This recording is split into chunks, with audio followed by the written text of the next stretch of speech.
Today's topic is about classification, taxonomic hierarchy, and nomenclature in biology.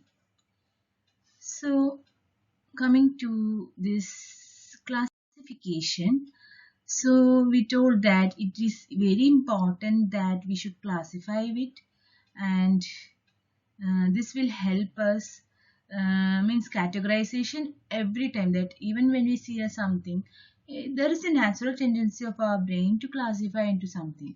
So similar way, in the earlier time itself, as I said, the basic classification which was proposed by Aristotle and all was two kingdom system, in which basically the groups are divided into two: the kingdom Plantae and kingdom Animalia. And definitely while classifying, they have considered certain characteristics which is unique to this group. So in case of plant, we know that majority of the plants, they do not move around. But in case of animals, the main thing it's very visible is for majority is the locomotion. Also, in case of plants, they doesn't need a specific food. They are capable for this photosynthesis, and they can synthesize their own food. But in animal, actually, in case of humans and all, it's very prominent that we can't eat, live without food. And in the very basic cell structure, it is seen that there is a proper distinction between the plant cell with a clear cell wall, and while in animal cell, this cell wall is lacking. So from this two kingdom classification, again, it was not that perfect. First of all, because the drawbacks are like it forgot about variety of protists, and also about the fungi. There is some point of view that some classify under plant, some people prefer to classify under animal. So that was the one of the drawback of this two kingdom system. And again, some organisms like Euglena and Chlamydomonas would fit in both the kingdom. For example, they can synthesize, they can perform photosynthesis, so they in the way they can produce their own food, but they have their own movement. So in a way, such groups created problems in under so it will create doubt in minds of many people. Then comes the third three kingdom system. So here already they retain kingdom Plantae and kingdom Animalia, additionally added kingdom Munera. So here what they did is, whatever was that having some confusions like bacteria and other groups, they classified under this kingdom Munera. So bacteria, some pictures I have shown here, means in this it's there are diverse groups exist. So again, this kingdom also, this three kingdom classification also was not that, have some drawbacks, and it was not that complete. However, it improvised from the previous two kingdom system. Then comes the five kingdom classification. So in the kingdom which was proposed by R.H. Whittaker in 1969. So in basically this has divided into five, that is kingdom Monera, kingdom Protista, then the kingdom Plantae, Animalia and Fungi. So in the Monera, basically it includes majority of all the prokaryotic cells. Prokaryotes like bacteria and all were involved in this Monera. And in the protist, what they did is majority eukaryotic, still unicellular or this very microscopic, and many other features. Based on that, they made a proposed kingdom known as Protista. And later Plantae and Animalia, you already know, like how we even many of the non-biologists even can distinguish between a plant and an animal. And one of the advantages was they proposed fungi, because earlier it was like the fungi was not that classified into proper. So here they are also eukaryotic actually, but multicellular. But again, they are different from some of the many of the features. So this classification little more accepted. So one of the advantages was like in comparison to the two kingdom classification, now Euglena and Chlamydomonas are now placed under Protists. So there is a separate classification. and all the prokaryotes, whatever was placed in kingdom Monera, and they gave a separate status for fungi. However, still it had many disadvantages. For example, in this kingdom, that is Monera and Protista, it is a paraphyletic because whatever in plants and animals, we can assign them again further into different phyla and like that. So in the Protista and this thing, so many phyla exist. And for the cladistic taxonomist, who that was unacceptable. So that is one of the disadvantages. Then again, we told that in Monera and in the Protista, mainly the eukaryotic unicellular groups are placed. However, under some fungi also, similar group exists. So this again created confusion. And as I said earlier, the Euglena, though it was placed under a separate, but still it had some properties common to plants and animals. So it could arise doubts in majority of the people. And again, in the next disadvantages was like that animal like protists were actually treated under phylum Protozoa, though as I said, it is like it could be classified in further into many phyla. And now again, after five kingdoms, still it had some disadvantages and all. The scientists turned back into three kingdom classification, and now is the one which is widely accepted, in which all the groups are placed under three groups: the bacteria, the archaea, and the eukarya. So coming to the three kingdom classification again, cladistic, that is origin wise, actually bacteria is a separate this thing, while archaea and eukarya originated from a common ancestor, that is the one which is shown here. And again, the bacteria, as I said, it is a diverse phylum. It's like so many other. And in the archaea mainly, this bacteria and archaea both could be classified in the Monera only. And archaea and bacteria are mainly distinguishable in their cell wall because majority of the bacteria have a peptidoglycan layer as shown here in red color. Yes. So still there is a difference between the gram positive and gram negative bacteria, and all this you will learn later. However, this there is a prominent peptidoglycan, that is the one of the feature of the bacteria, and relatively they have a very simple organization. However, in archaea, since it is like believed to be an ancestor or the linkage of eukaryotic groups like us, so archaea has more complex organization and they lack peptidoglycan. That is the most distinguishing feature. And again, coming to eukaryotes, we know that it again covers many of the groups like plants, animals, fungi, protists, etc. And eukaryotes are distinguished by prokaryotes by having a membrane-bound cell organelles and this type of nucleus. Next is the taxonomy hierarchy. So we know that already the people have proposed main proposal by the Linnaean taxonomy was like that: kingdom, phylum, after phylum, class, order, family, genus, and species. And now, and especially where we as zoologists use phylum, botanists for the same type of level or organization, instead of phylum they use the word division. Okay, so here we sell that phylum Echinodermata, phylum this thing, then mollusca, arthropoda, and all. Similar way for botanists, when you study this botany, it will be like they are telling like division. So in taxonomic hierarchy is nothing but ordering of animals into groups based on their similarity and relationships. And normally a taxon could be anything in from this.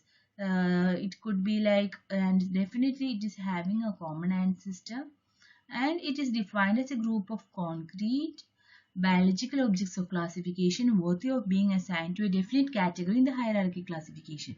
So in that way, phylum is also a taxon, or an order is also a taxon, or even species, Homo sapiens is also a taxon. So any of these terms could be also known as, if we are not sure about their family, whether it is a family or genus and all, we can tell them as a taxa or taxon. And generally, as I said, that now with the improvement in the taxonomy, people have already added, for this basic classification, they have added like kingdom, after kingdom, phylum, even superphylum is already there, subphylum, then before class, superclass, subclass, infraclass. In that comes cohort, superorder, order, suborder. Similar way, even in the zoology, after species, maximum subspecies is allowed. More than that, below that level, classification is not that acceptable, because biologically we know that the fundamental unit in the, especially in the, for us, the fundamental unit of taxonomy is the species. So, and the species concept, mostly widely accepted, is the one that can potentially interbreed freely to produce a fertile offspring. So definitely, according to this concept, one, if the organism are classified under the same species, they have the ability to interbreed and produces a fertile offspring. And there is some deviation occur, that is, it was identified that a donkey and a horse can also breed, and they can produce an offspring, and which shares the characters of both horse and donkey, and it is named as mule. However, as per this, this is infertile, like means this mule can't produce their next generation. So accordingly, that's why species is considered as the fundamental unit of taxonomy. Then coming to the International Code of Zoological Nomenclature, ICZN is the system of rules and recommendation adapted by a body called International Commission on Zoological Nomenclature, and it was first published in 1961. There are many principles. For example, we know that definitely even within our state, state to state, region to region, we call different, we have different names. For example, the same fish or whatever is known by different names in your locality. So here, so to avoid such sort of confusions, the board has proposed an international this thing, that all everywhere should be recognized by a same name. And again, when we are naming also, there are certain rules. One is the on the basis of priority, because it is said that means normally in the systematic classification, we have the freedom to propose these names, because whoever find a new species or new order or even the new genus, they have that priority that they can put a proper name. So it is based upon that, so we can identify them also. So here, but one of the disadvantages is that, for example, even if we have to name, baptize, or put an our name also, means we have to think a lot. And if the first person, whoever has identified that, and he has not taken that effort and just put something name for some time being, then it is like fixed. Even if you want to wish to change also, it will be very difficult to change the name. Though in species or subspecies level and all, it is little more flexible. However, especially in the otherwise it will be difficult that this phyla was known by this name, and after in 1995 onwards this is renamed as this. So this is going to create a confusion. That's why the law of priority applies. Next is hymonym. In that, it is like it suggests that this they are identical names for two or more different taxa. That also could create confusion if we are providing similar names for two, three this thing, then it can create confusion in the mind. So according to this principle, a particular name can be used only once in the zoological nomenclature, and then we can't repeat with some other name also. Then next comes the preservation of well-established name. So here we know that the concept is to preserve whatever name was already given, to provide them a stability and also an universality. So that is very important, because this then only they publish their finding in some standard journals, and once this is published, it is known to whole world that this organism is known by this name only. So we have to accept it, and we have to follow that, whether it is in America or India or Europe, the name should be followed uniquely. So this is the, and normally majority, this system of classification, when it started, they used to Latinize the name in majority of the cases. So still now, even within the countries also, that the Latinized version should be followed by everyone. Then coming to the rules of nomenclature. So as I said that already about, from the Greek or the Latin, the names are usually derived. And here, normally when we are naming, the generic name or the genus name should begin with a capital letter, and species name should be starting with a small letter. And again, in typing and all, we have to use italics font for this. While when you are writing the name, though it is not possible for us to put italics or normal font. So what you have to do is you have to underline it. Otherwise, it won't read it as a genus or a species. That is the rule. Then comes the requisites of the nomenclature. Here, the basic requirement, as I said, is one is the uniqueness and stability, means the name should be highly unique.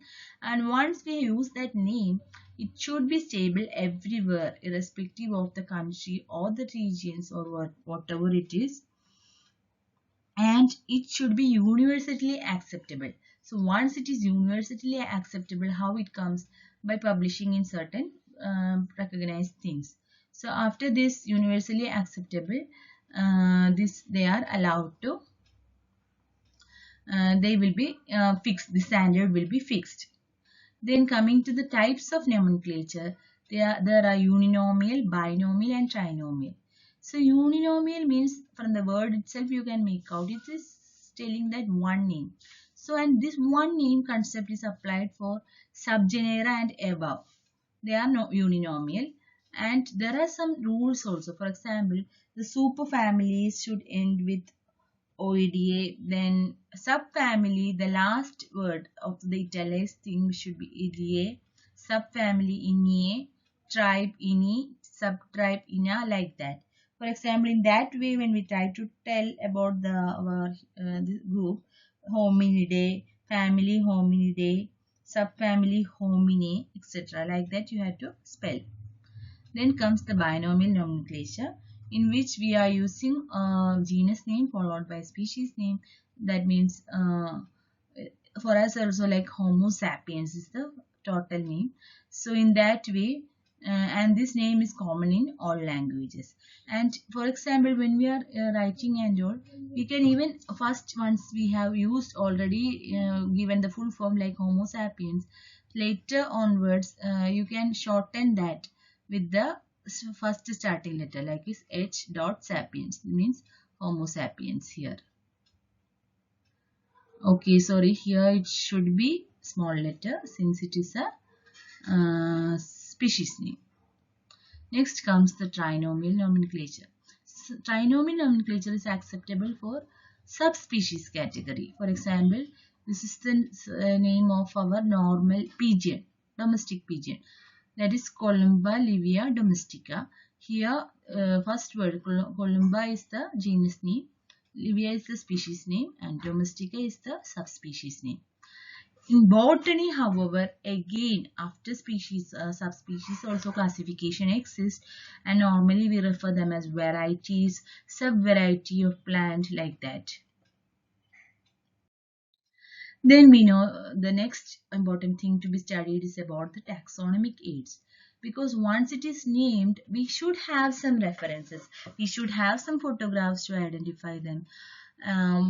Otherwise, it's like normally in zoological, for zoology students, these specimens, the type specimens should be available in some museums. If it is not available, at least for dinosaur and all, they try to reconstruct it with whatever previous knowledge they had. And also for botany people, normally the main method is herbaria preparation, in which it is preserved, all the structure, their root, the flower, petals, leaves, everything is dried and preserved, and you must, so with this herbaria, a specimen should be there for all the types. And nowadays it is so, then in the museum and zoo it should be preserved, or national parks are there, for example in Munnar and all. The means there are some groups are preserved, highly preserved. So if we go there, that biosphere reserve center, we can see them directly. And another method is like that, now in the advantage of DNA and RNA, like molecular studies, we try to make their genetic fingerprints also. So fingerprint of subspecies A will be different from fingerprint of subspecies B. So if we have this gene bank data with us, or the DNA data about them, so this is also will help us to recognize and identify if a newer group arise, or whether we have already identified a non-species only. Then again, one thing is that is the taxonomic key. Key will give direction, like how to identify. For example, in case of vertebrate, one question is like, has fur? If there is, then it will be mammal. Otherwise, no. No means okay. Next question will be whether it has feather. Okay, if yes, then we have already identified it will be something like bird. Otherwise, no. Then the next question is external fertilization. If yes, it will be reptiles. Otherwise, no. Then again, whether if that organism has gills. If it is gills, it is a fish. Otherwise, amphibian. But in the key, it will be more interesting. Like in the final year and all, you will have this taxonomic keys to identify snakes and all. So accordingly, we could identify, so this keys has to be provided by whoever has identified the group, and with this aid, people will be able to classify and identify that specimen. Thank you.